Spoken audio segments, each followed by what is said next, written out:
Chobani bagi tansa ke korang relai Hai di buskango himlaina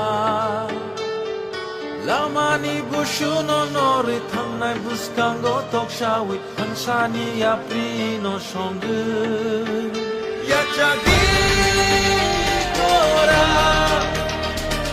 Ubagari kora Yachagi chobani kora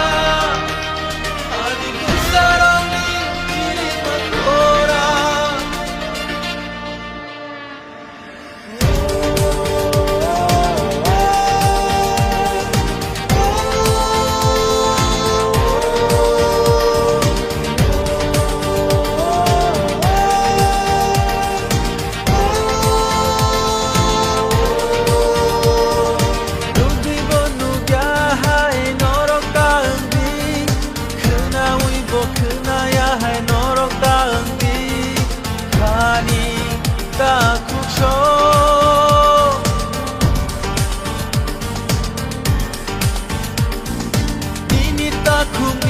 Maari mata pogi Nengke safano ungla kene kachongdi Taku bukuk sho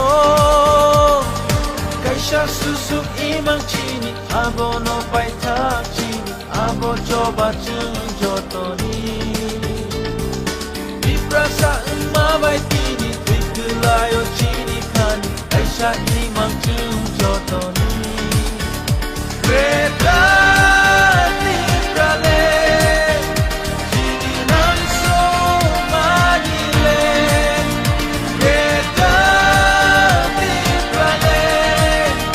jodoh ni manile.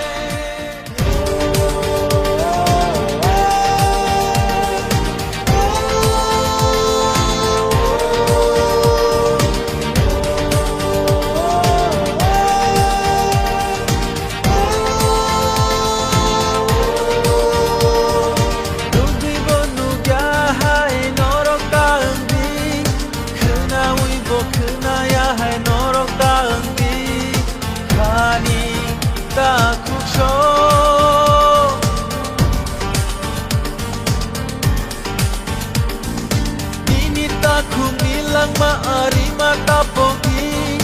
Nengke safano ungla kene kachongdi Taku bukuk sho Kaisha susuk imang chini Abo no pai tak chini Abo coba jeng jotoni Diprasa bai tini Twikulayo chini kani Kaisha